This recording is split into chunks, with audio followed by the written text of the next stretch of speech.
President Trump's big, bold, beautiful bill just passed the Senate. And listen, it's massive. We're talking no tax on tips, a $1,000 baby bonus, tax breaks for car buyers, huge Medicaid cuts, and even more money for the border wall. At the same time, deep cuts to Medicaid, new restrictions on food stamps, and clean energy, basically on the chopping block. It's a multi-trillion-dollar tax and spending package that touches just about everything. Healthcare, taxes, immigration, even car loans. Whether you love it or hate it, this bill will absolutely impact your wallet. I went through the entire bill, so you don't have to. And in this video, I'll break it all down for you. Clearly, simply, and honestly. But first, what did Trump actually promise would be in this bill? Let's take a look and compare it to what we actually got. 2. What Trump promised. No tax on tips, no tax on overtime, tax cuts for made-in-America products, raise the SALT deduction cap, kill the billionaire tax loopholes, and, of course, the largest tax cut in American history for the working class. That was the wish list. Big, bold, and ambitious. But now the bill is here. So the question is, how much of that actually made it into the final version? Well, some of it did, some of it didn't. And some parts changed a lot in the Senate version. Let's start with something that did make it in. If you're planning to buy a new car, there's a brand new tax break you'll want to hear about. 3. Auto loan interest deduction. So here's one that might surprise you, in a good way. If you're planning to buy a new car starting in 2025, you can deduct up to $10,000 in interest payments on your auto loan. That's right. Car loan interest becomes tax deductible. But there's a catch. It only applies to new vehicles that are assembled in the U.S., so if you're financing a new Ford, Chevy, or even a Tesla built in the U.S., you're in luck. But if it's assembled overseas, sorry, no deduction for you. Also, there's an income limit. If you make less than $100,000 as a single filer, or $200,000 as a married couple, you get the full benefit. Start making more than that, the deduction gradually phases out. Let me give you an example, real simple. Let's say you buy a car and pay $6,000 in interest over the year. That's $6,000 you get to deduct from your taxable income. So if you made $100,000, you'd only be taxed on $94,000. That's real money saved.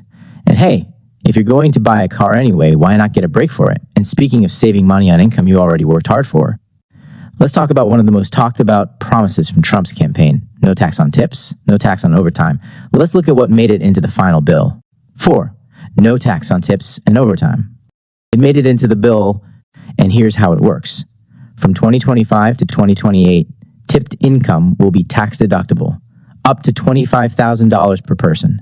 Same goes for overtime pay, which gets you a tax break of up to $12,500 per person, or $25,000 per couple. But here's the catch. It phases out once your income hits $150,000. So this is mainly targeted toward middle and working class earners. Let me show you what that looks like. Let's say you make $100,000 a year in base salary. Here's your $100 bill. And let's say you earn $10,000 in tips. That's your $10 bill. So your total income is $110,000. Normally, you'd pay tax on the full $110,000. But with this bill, you get to deduct that $10,000 in tips. So you only pay tax on your base salary, $100,000. That's your taxable income. It's the same for overtime. If you earn $12,000 in overtime, that gets knocked off too. It's clean, it's simple. And for tipped workers and hourly employees pulling long shifts, this could be a real money saver. And speaking of savings, seniors aren't left out either. If you're 65 or older, there's a nice little tax boost coming your way. Let me show you. 5. $6,000 boost for seniors. Here's some good news for seniors. If you're 65 or older, starting in 2025 through 2028, you'll get an extra $6,000 boost to your standard deduction. That means more of your income stays tax-free. Now, President Trump originally wanted to make Social Security income completely tax-free, but that didn't make it into the final bill. Still, this deduction is a close second. It will significantly lower the tax bills for many seniors. Speaking of big tax breaks, let's talk about the state and local tax deduction, the SALT cap, which just got a major upgrade for folks in high-tax states. 6. SALT deduction raised to $40,000. Raises the SALT cap from the current $10,000 up to $40,000, but only for 5 years, starting in 2025. That means for those 5 years, you can deduct a lot more of your state and local taxes from your federal taxable income. But here's the catch. Once your income hits $500,000 a year, that higher deduction starts to phase out. And after 2029, the cap snaps right back down to $10,000, just like before. This is a big win for high-tax states. So big that one representative wanted to extend that $40,000 limit to 10 years, but he didn't get his way. And speaking of wins for families, the bill also brings some changes to the child tax credit and even introduces something new called Trump baby accounts. Let's break down what that means for parents. 7. Child tax credit plus Trump baby accounts. All right, parents and future parents, here's some good news for you. The child tax credit is getting a permanent boost, up from $2,000 to $2,200 per child. That's an extra $200 per kid every year, indexed to inflation, so it keeps pace with rising costs. But here's the Trump twist. The bill also creates what they're calling Trump accounts for kids born between 2025 and 2028. Think of it as a mix between a 529 college savings plan and an IRA. The government will seed these accounts with $1,000 at birth, and family, friends, or anyone else can contribute up to $5,000 per year, tax deferred. So, if you want to give your kids a financial head start, this could be a smart tool to grow their savings tax-free, whether for education, a first home, or starting a business later. But while families with kids get this boost, not everyone's so lucky, especially when it comes to healthcare. Let's look at the big changes to Medicaid and what that means for millions of Americans. 8. Medicaid cuts and work requirements. Now, let's talk about one of the most talked about and controversial parts of this bill, Medicaid. According to the Congressional Budget Office, this bill will slash nearly $1 trillion for Medicaid over the next 10 years. That means as many as 12 million Americans could lose their health coverage. One big change, new work requirements. Starting soon, adults on Medicaid will have to work, volunteer, or be in school or job training for at least 80 hours a month, unless they're elderly, disabled, or caring for children under 14. Plus, states that provide health coverage to undocumented immigrants will face penalties. So, while these cuts aim to save money, the human impact could be huge, especially for low-income families and vulnerable populations. This card might not mean the same thing to millions of Americans if this bill becomes law. But while Medicaid faces deep cuts, other parts of the bill take a very different direction, especially when it comes to clean energy and electric vehicles. Let's see what's changing there. 9. Clean energy and EV cuts. All right, let's talk clean energy, and here's the catch. The popular $7,500 tax credit for electric vehicles is set to end on September 30th, 2025. So if you've been on the fence about going electric, now's the time to make that move before the credit disappears. But that's not all. The bill also accelerates the phase out of wind and solar tax credits, meaning those green energy projects have a tighter deadline to qualify for tax breaks. In other words, the government is dialing back incentives for clean energy faster than many expected. So, if you're thinking about buying an EV or investing in green energy, don't wait too long. Fall 2025 is the deadline. Now, speaking of incentives, let's switch gears to see who's really cashing in on this bill. Big corporations and chip makers. 10. Corporate breaks and semiconductor boost. Now let's talk about the corporate side, because this bill is a huge win for big business. First up, 3 major business tax breaks are now permanent. That means companies can keep using bonus depreciation, research and development write-offs, and interest expense deductions indefinitely.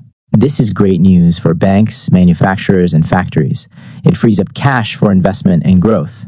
And here's a big boost for the tech industry. The tax credit for semiconductor manufacturers is increased from 25% to 35%.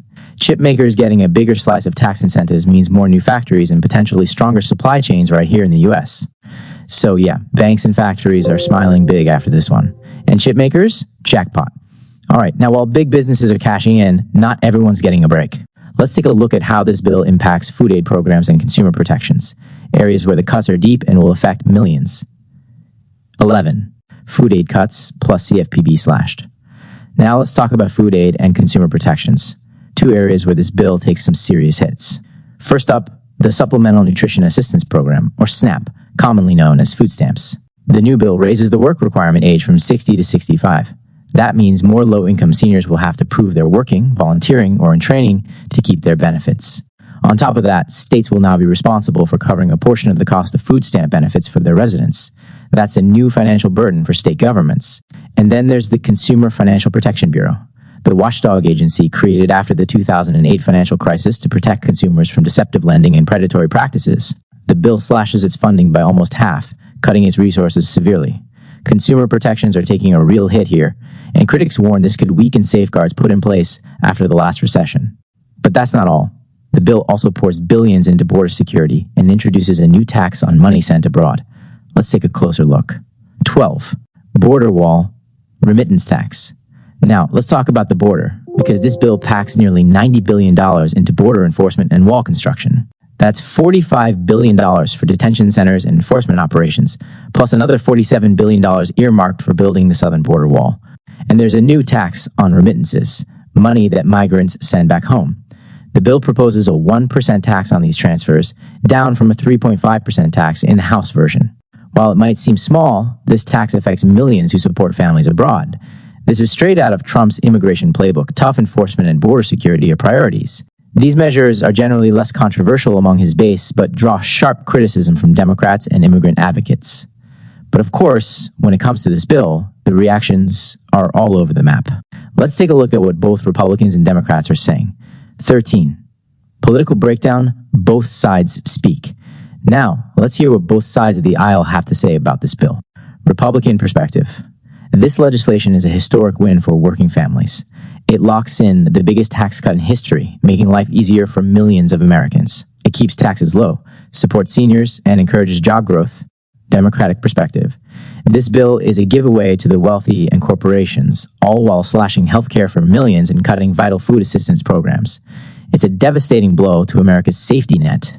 As you can see, there's strong passion on both sides. Some Republicans even oppose the bill, while a few Democrats quietly support parts of it. But here's the truth. No matter the politics, this bill's impact will be felt most by everyday Americans. Your family, your community, and your wallet. So, with all this debate and controversy, what does it really mean for you? Let's wrap it up. Conclusion, and especially business owners, seniors, and families with kids, will see meaningful tax relief. You get bigger deductions, permanent child tax credits, and new perks like no tax on tips and overtime. But at the same time, safety net programs like Medicaid and food aid are facing huge cuts. Millions could lose coverage or face stricter work requirements. And clean energy incentives are being rolled back, which could impact future jobs and investments. Trump's vision for reshaping the tax and spending landscape is becoming reality, but it's not without serious controversy and pushback. I want to hear from you. What do you think? Is this a bold step forward or a step too far? If you found this breakdown helpful, please smash that like button, share this video with friends and family, and drop your thoughts in the comments below. And if you haven't already, hit subscribe so you don't miss future updates as this story unfolds. Who wins with this bill? Tell us below.